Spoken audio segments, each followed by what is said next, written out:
सुनेगा। हम यहाँ पे देख लेते हैं, फोटो क्या नाम, हम यहाँ पे देख लेते हैं भारत के स्वतंत्रता संघर्ष को देख लेते हैं। उसी में हम देख लेते हैं यहाँ पे जो हमारा जो क्रांतिकारी प्रवृत्ति था वो प्रेस और पत्रिका के माध्यम से पूरा झलक रहा था। विस्तार मेन कारण यही से था।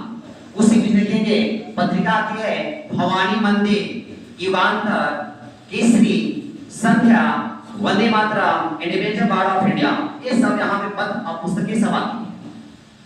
बात करेंगे यहाँ पे भवानी मंदिर 1905। इसके जो लेखक हैं श्री अरविंदो या बोल सकते अरविंद घोष, और यहाँ पे आती है 1905 में।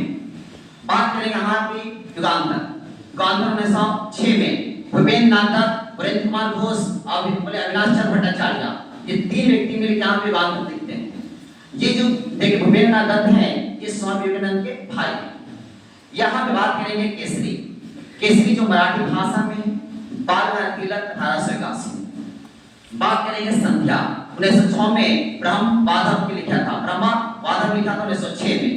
बात करेंगे वंदे मातरम 1906 में बिपिन चंद्र पाल को शुरू करते हैं, लेकिन संस्थापक जो होते हैं संपादक बोलेंगे अरविंद घोष होते हैं। इंडिपेंडेंस वार ऑफ इंडिया 1906 में ये लंदन में प्रकाशित कहाँ से होता है, हॉलैंड से होता है। पढ़ाई थे लिखित तो वेडी समरकर। ये जितना भी पत्र और पत्रिका जो आप देख रहे हैं, इस सारा पत्रिका जो है ये सब क्रांतिकारी पत्रिका है। अगर भारतीय के पास पाया जाता था तो बोला जाता था कि वो क्रांतिकारी है, भारतीय बोलते थे। लेकिन यही अगर पत्रिका अगर देख लेता था अंग्रेज तो बोलता था कि देशद्रोह है, राष्ट्रद्रोह है, और यहाँ पे आतंकवाद का मोहर लगता था। इसी के बीच में यहाँ पे जो पत्रिका देखे हुए हैं युगांतर, युगांतर समिति के माध्यम से यहाँ पे जो लोग होते हैं यहाँ पे फुलर और फ्रेजर पे हमला करते हैं, क्योंकि दो व्यक्ति बंगाल बैरक में गवर्नर बनते हैं, एक फुलर एक फ्रेजर, दोनों पे हमला किए हैं।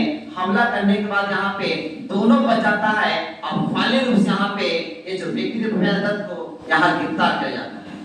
गिरफ्तार करने के साथ में 1 साल की सजा हुआ है, और सजा भी हुआ है जब ये छूटते हैं तब बोला जाता है कि आपको जो पत्रिका देखिए युगांतर पत्रिका, इसको बंद कीजिए। अब यहाँ पे बंद कर देते हैं। तब यहाँ पे लोग सब एक्शन में आते हैं कि अब पत्र और पत्रिका पे भी रोक लग रहा है, तो ऐसा करते हैं कि बम बनाने वाला व्यक्ति चुनिए, किसी को भेजिए दूसरे जगह पे और वहां पे काम करेगा। तब व्यक्ति आते हैं हेमचंद कानूनगो, ये पेरिस फ्रांस आते हैं, और वहां जाने के बाद एक रूसी क्रांतिकारी व्यक्ति से मुलाकात होता है जो बम बनाने में माहिर होते हैं। उसी सीखते हैं निकोला स्लावस्की, यहाँ से सीखे हैं एक क्रांतिकारी व्यक्ति रूसी, ये बम बनाने की कहानी। अब यहाँ पे लोग गुस्सा में है कि युगांतर पत्रिका के जो लेखक हैं भूपेन्द्र नाथ दत्त को गिरफ्तार कर लिया गया है, और वो सजा जो देखे हैं नाम है किंग्सफोर्ड। ये किंग्सफोर्ड वैसा व्यक्ति है जो भारतीय क्रांतिकारियों को खोज के सजा देने का काम करता था। तब इसी बीच में यहाँ पे इस पे हमला होता है कि अब इस पे हमला करेंगे।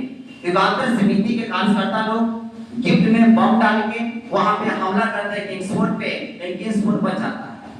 इस घटना से आहत होकर किंग्सफोर्ड बोलता है कि हमारी ट्रांसफर कर दी जाए, और ट्रांसफर कहाँ होता है, कहाँ पे, मुजफ्फरपुर में ट्रांसफर हुआ है। सत्र न्यायाधीश के पद पे आते हैं और यहाँ पे कार्यरत हो जाते हैं। लेकिन अभी भी जो बदलाव पूरा नहीं हुआ है। अब इसे बदलने के लिए बंगाल में 2 व्यक्ति रेडी किया जाता है, एक का नाम है खुदीराम बोस, एक का नाम गफूर चाकी। 2 व्यक्ति रेडी हुए हैं कि हम वहां पे जाएंगे। कौन सा खुदीराम बोस की कहानी सुनेगा। खुदीराम बोस 3 दिसंबर 1889 में इनका जन्म हुआ है मिदानपुर पश्चिम बंगाल में। इनका माता का नाम है लक्ष्मी प्रिय, पिता का नाम है त्रिलोक बोस। ये व्यक्ति बात करें यहाँ पे बोल जाती आगे समय इनको खुदीराम बोस को 2 बंदूक और इनको 1 बंदूक दिया जाता है, और यहाँ पे फाइनल रूप से ये व्यक्ति चल के बिहार में आते हैं। अब मोती झील के पास एक धर्मशाला में 18 अप्रैल 1908 को यहाँ पहुंच जाते हैं, और यहाँ पे आने के बाद 30 वोट के दिनचर्या का पता लगाते हैं कि यह व्यक्ति कहाँ जाता है। फाइनली वो डेट आ जाता है, डेट है 30 अप्रैल 1908। इस डेट में यहाँ पे फिक्स करते हैं कि हमेशा किंग्सफोर्ड है जो शाम के वक्त में स्टेशन के पास एक वहाँ पे क्लब है, उस क्लब में रोज आता है, वो डेट फिक्स कर लेते हैं, और वहाँ पे 30 अप्रैल 1908 को एक बम फेंकते हैं। लेकिन जो बग्गी होती है विक्टोरिया बग्गी, इन्हीं का बग्गी से मिलता जुलता और बग्गी होती है, और ये पहचान करने में दिक्कत हो जाता है, और बम गिरता है कैनेडी के बेटी पे और केनेडी के पति का नाम है मिसेस केनेडी और पुत्री का नाम है मिस ग्रेस केनेडी। यहाँ पे 30 अप्रैल का हमला हुआ है, लेकिन इसका जो देखिए मिसेस ग्रेस केनेडी का वही पर मृत्यु है।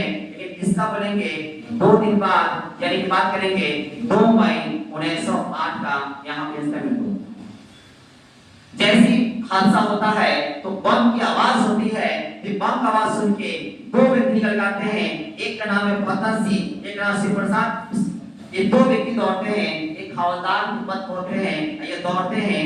दौड़ते समय 2 व्यक्ति को भागते हुए देख लेते हैं, लेकिन उसी हड़बड़ाहट में वहां पे चप्पल खुदेराम बोस का छूट जाता है और यहाँ पे पूरे यहाँ पे माहौल पूरा गर्म हो चुका है। और यहाँ पे बात करें मोकामा से लेकर मुजफ्फरपुर एरिया तक अनाउंस किया जाता है 2 व्यक्ति भागे हैं, कोई तो पकड़ के लाएंगे तब उनको 500 ग्राम राशि इनाम देंगे। ये दोनों व्यक्ति देखेंगे खुदेराम बोस और प्रफुल्ल चाकी, दोनों व्यक्ति भागते हैं और यहाँ पे 24 मिनट का पैदल सफर तय करते हुए बेनी स्टेशन में पहुंचते हैं। और फाइनल रूप से खुदेराम बोस प्रफुल्ल चाकी दोनों एक दूसरे से गले लगते हैं और बोलते हैं कि जिंदगी रहेगा तो फिर मिलेंगे कलकत्ता में। और यही बात पर दोनों एक दूसरे अलग होते हैं। और यहाँ पे बोस की कहानी सुनेगा, बोस साहब जब आते हैं तो उसी समय वहां सब 10 लोग चर्चा में हो जाते हैं कि एयरपोर्ट पे हमला हुआ है, लेकिन वो बच गया है। इस बात की खबर चलता है बोस को, वहां पे बोस पूरा एकदम चौंकाचकित हो जाते हैं।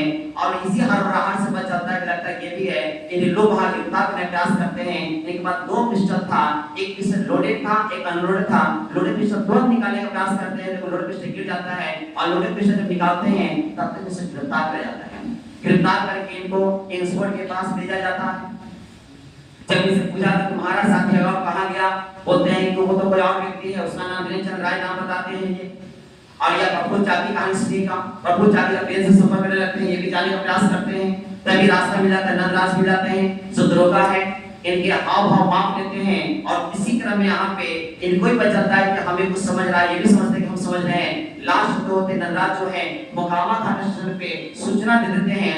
बस की बात पता चलता है, चाकी को थोड़ा बहुत आहट से बस जल्दी ट्रेन से कूद जाते हैं, भागते हैं, महिला वेटिंग रूम को भागते हैं। तो अभी यहाँ पे क्या होता है कि जब जानते हैं कि चाकी गिरफ्तार कर लेगा तो ये फाइनल रूप से अपने पिस्टल से 2 गोली मारते हैं खुद को और वहां पे इनका मृत्यु। इनके बॉडी को यहाँ पे ले जाता है ओसा के पास, ग्रामों के पास। ये बोलते हैं कि वो व्यक्ति है नहीं, वो तो व्यक्ति दिनेश राय है जिनके पास पिस्टल भी है, वो व्यक्ति कोई और है। अब फाइनल रूप से यहाँ पे बोस को गिरफ्तार करके यहाँ डेट लिखिएगा 13 जून 1908। जब इस डेट पे जब लाया जाता है जज के सामने इनको, तो पूरा कलियों में पूरा शोर होता है और सब लोग उन्हें देखने के लिए बेदम हो जाते हैं कौन ऐसा व्यक्ति है। पर बहुत सी कमजोरी अवस्था में नारा घुसता है वंदे मातरम, जिंदाबाद का नाम करता है। अब फाइनल रूप से इस डब्ल्यू का डाक टिकट एरिया में आ जाते हैं। जज साहब बोलते हैं एक ही बात, तुम्हारी छोटी सी अवस्था है, तुम अगर एक बार माफी मांग लो केस कोर्ट से तब हम तुमको सजा माफ कर देंगे, तुमको हम छोड़ देंगे। इनका खुदीराम बोस एक ही बात बोलते हैं कि एक मौका और दीजिए, अगला निशाना नहीं झुकेगा। इसी बात से गुस्सा होकर वहां पे एडमिट कर देते हैं 11 अगस्त 1908 को। अब फाइनल रूप से इनको फांसी से मिलता है और हाथ में गीता लिए हुए इनका मृत्यु होता है। यहाँ बात करेंगे ग्रेस, यहाँ जो नंदराज थे इनका प्रमोशन भी हो जाता है। इस बात को यहाँ पे 9 नवंबर 1908 को यहाँ पे 2 भारतीय व्यक्ति इनकी हत्या कर देता गोली मार। पीपी चंद्र राय और बने गणेंद्र कांगली, ये दोनों मिलकर यहाँ पे इसका हत्या किए हैं। सिर्फ बोलेंगे नंदराज का हत्या कर दिए हैं। अब फाइनल रूप से यहाँ पे प्रेस और पत्रिका का मन जो ही प्रचार हो रहा था यहाँ पे बंद हो जाता है। यही कहानी था मुझको बम कांड का। अब पीस और पत्रिका को लेकर कौन से संपादक थे, अब यहाँ पढ़ने का प्रयास करेंगे।